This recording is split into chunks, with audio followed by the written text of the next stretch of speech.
are watching खबर face to face.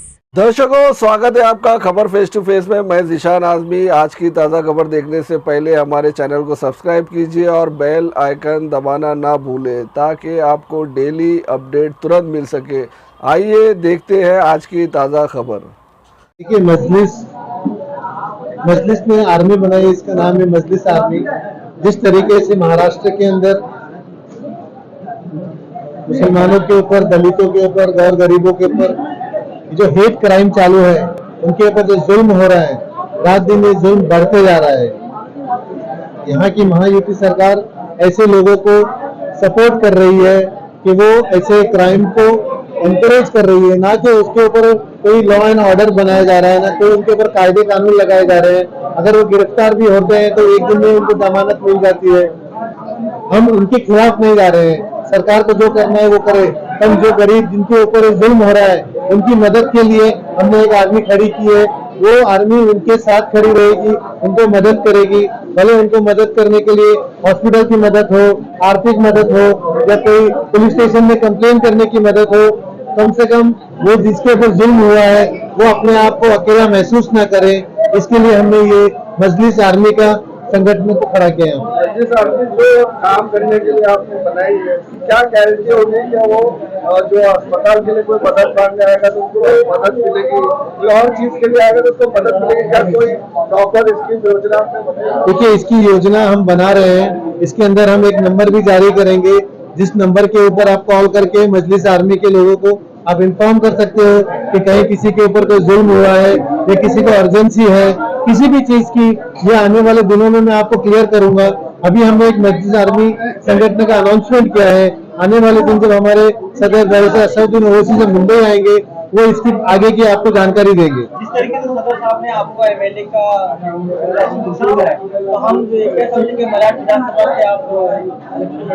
देखिए, ये तो मलाड विधानसभा के हमारे डिस्ट्रिक्ट प्रेसिडेंट की मोहब्बत है, तो वो चाह रहे हैं कि मैं मलाड से लड़ूं। ऐसे ही हमारी मोहब्बत हाईकोला से भी लोगों ने जाहिर की है, साइन कोलीवाड़ा से भी लोगों ने जाहिर की है, और हमारे वर्सोवा के लोगों ने भी जाहिर की है। पर ये पूरे का पूरा हमारे सदर बैरिस्टर असदुद्दीन ओवैसी साहब के ऊपर, उनको कहां से मुझे लड़ाना है ये नहीं लड़ाना है, जो भी डिसीजन है ये उनका डिसीजन होगा। जहां से वो मुझे बोलेंगे मैं वहां से लड़ने के लिए तैयार हूँ। ये बात तो रही कि इलेक्शन पर आप कहां से लड़ेंगे, लेकिन एएमआईएम पार्टी की तैयारी क्या चल रही है विधानसभा इलेक्शन को लेकर? देखिए, विधानसभा को लेकर हमने जोरों की तैयारी शुरू कर दी है।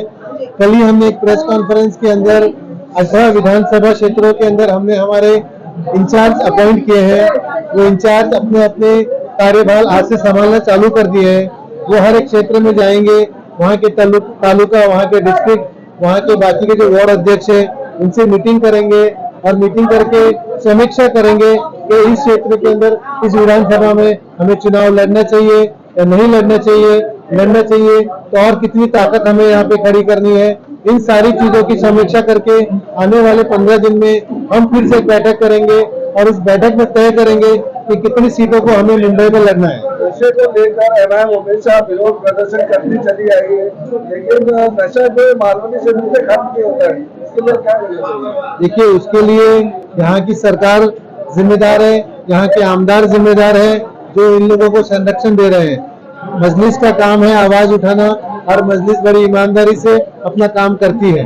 इम्तियाज जलील साहब ने कहा था जब यहाँ पर आए थे 27 फरवरी को, क्या कुछ दिनों में यहाँ पर बहुत बड़ा भव्य मोर्चा निकालेंगे, लेकिन वो भव्य मोर्चा इम्तियाज जलील साहब आए नहीं, उस पर क्या कहना है? देखिए, अभी इसका जवाब जब इम्तियाज जलील साहब मलाड में आएंगे तो आपको उनसे ही लेना चाहिए। ठीक है, अध्यक्ष मुंबई के माननीय से मुंबई में आता है, इसकी खबर आप बिल्कुल होनी चाहिए, बिल्कुल होनी चाहिए। और आने वाले दिन में आप देखोगे कि मलाड मालोनी के अंदर ही नहीं, हम पूरी मुंबई के अंदर नशा मुक्त मुंबई का हम आंदोलन चालू करने वाले हैं, और इसमें मलाड भी आता है। तो हर क्षेत्र में जहां से नशे के काम चल रहे हैं वहां पे हम बड़े आंदोलन लेने की तैयारी कर रहे हैं। और पार्टी में आपने काम किया है, लेकिन एमआईएम में जब ज्वाइन किया तो आपने क्या समझ के ज्वाइन किया, आपको क्या खूबी? देखिए, मैंने एमएलएस में भी काम किया है, 2 बार उसमें चुनाव भी लड़ा है। 2009-2014 के अंदर एमएलए से चुनाव लड़ा है। मैंने कांग्रेस में 10 साल दिए है। पर कहीं ना कहीं मुझे लगा है कि इन सारी पार्टियों में मुसलमानों को ठगा जा रहा है। उनको वहाँ पे सिर्फ एक कैडर के तौर पे लिया जा रहा है, वहाँ पे लीडर के तौर पे इनको नहीं लिया जा रहा है। जब बात आती है लीडरशिप की, जब बात आती है टिकट देने की, तो इनको दरकिनार कर दिया जाता है और ऐसे लोगों को टिकट दे देते हैं जो 3 बार हार चुके हैं, जिनकी उम्र 70-80 साल के ऊपर हो गई है, बावजूद उनके कि वो कोई काम नहीं कर रहे हैं, नहीं कोई पब्लिक लाइफ में है, फिर भी उनको टिकट दे दिया जाता है, ना कि किसी एक जिम्मेदार मुसलमान को देना चाहिए। आने वाले चुनाव में आपकी पार्टी क्या ये गठबंधन में देखिए, ये आपने अच्छा सवाल पूछा है। हम लोगों ने महाविकास आघाड़ी के पास हमारे महाराष्ट्र के अध्यक्ष इम्तियाज जलील साहब ने ये पहल भी की है, उन्होंने ये पेशकश की है कि आप बीजेपी को हराना चाहते हो और एमआईएम भी बीजेपी को हराना चाहती है, तो क्यों नहीं हम आपस में एक सलाह मशवरा कर ले, एक साठगांठ कर ले और हम महाविकास आघाड़ी की युति में आके इस चुनाव को लड़ना चाहते हैं।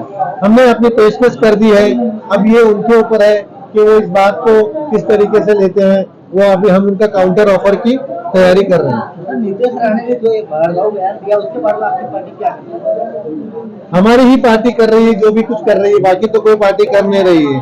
सभी लोगों को साफ सुन गया है, सब अपने अपने घर में बैठे हुए, भले ही वो मुसलमान क्यों ना हो, भले दलित क्यों ना हो, कोई भी हो, लेकिन महाविकास आघाड़ी सिर्फ मुसलमानों के वोट लेने के लिए आती है उनसे, लेकिन उनके कोई भी सुख दुख में कभी खड़ी नहीं होती है। मुसलमानों को लग रहा है कि वो ठगे जा रहे हैं, इस महाविकास आघाड़ी उनके वोट ले रही है, लेकिन उनके जब मुद्दे आते हैं उनके लिए वो कभी भी स्टैंड नहीं लेती है। देखिए, उसके लिए हम लोग 23 तारीख को तिरंगा रैली निकाल रहे हैं, औरंगाबाद से मुंबई तक हम लेके आ रहे हैं। एमआईएम पार्टी ने पूरी कोशिश करके पूरे महाराष्ट्र के अंदर रामगिरी महाराज के खिलाफ 60 एफआईआर दर्ज कर दिए है। नीतीश राणे के खिलाफ भी हम लोगों ने बहुत सारे एफआईआर दर्ज की है।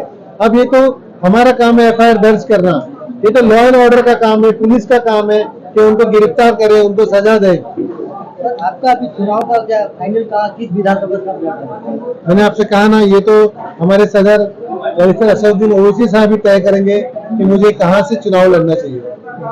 वॉक अमेंडमेंट बिल को लेकर आप क्या कहना चाहेंगे, जो विरोध प्रदर्शन पूरे देश में हो रहा है उसके ऊपर क्या कहेंगे? देखिए, उसी को आगे बढ़ाते हुए बैरिस्टर असदुद्दीन ओवैसी साहब 22 इस महीने की 22 सितंबर को जोगेश्वरी में एक बहुत बड़ा जलसा कर रहे हैं। उसी के प्रोटेस्ट के अगेंस्ट में वो लोगों को समझाना चाहते हैं कि आप जो स्कैनर कर करके जो विरोध प्रदर्शन कर रहे हैं वो एक्चुअली क्या चीज है। उसी चीज के बारे में 22 तारीख को उस जलसे में वो हमें खुलासा करेंगे कि ये कितना खतरनाक बिल है और क्यों मुसलमानों के लिए ये खतरनाक है। इलेक्शन को लेकर इतने चर्चे हो रहे हैं, आप क्या कहना चाहेंगे? देखिए, इलेक्शन को लेके जो चर्चा होता है आपको तो पता होगा, जैसे इलेक्शन का माहौल बनता है ये चर्चाएं शुरू हो जाती है। लेकिन ये चर्चाओं में जो आवाम का जो फैसला सबसे बड़ा होता है, क्योंकि आवाम जो होती है वो वोट डालती है और हमारे सदर जनाब बैरिस्टर असदुद्दीन ओवैसी साहब ये फैसला करेंगे और हमारे मुंबई के सदर रईस लश्करिया साहब के अंतर्गत ये पूरा इलेक्शन का पीरियड होगा।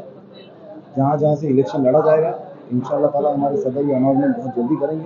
22 तारीख के दिन वो आ रहे हैं।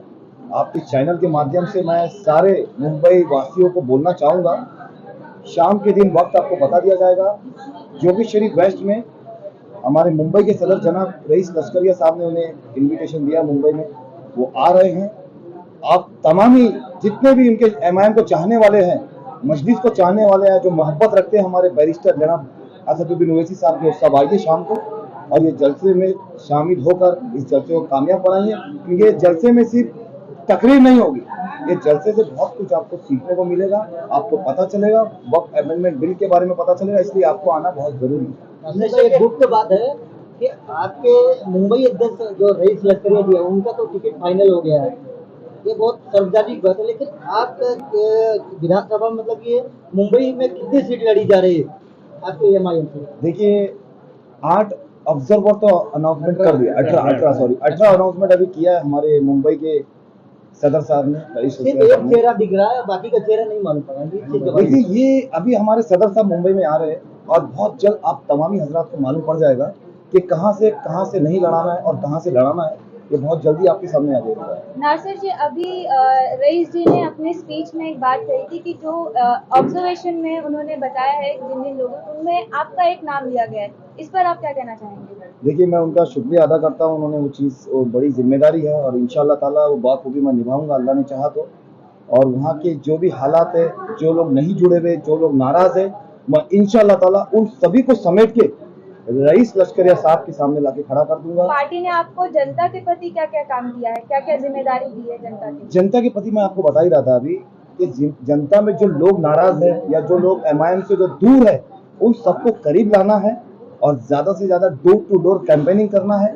उनको बताना है कि आपके बीच में हमारे जनाब बैरिस्टर असदुद्दीन ओवैसी साहब ने क्या क्या काम किया है, क्या क्या पैगाम दिया है, और संसद में सबसे ज्यादा आवाज उठाई है तो हमारे मुस्लिम समाज की उठाई है, उसके बाद दलित समाज की उठाई है।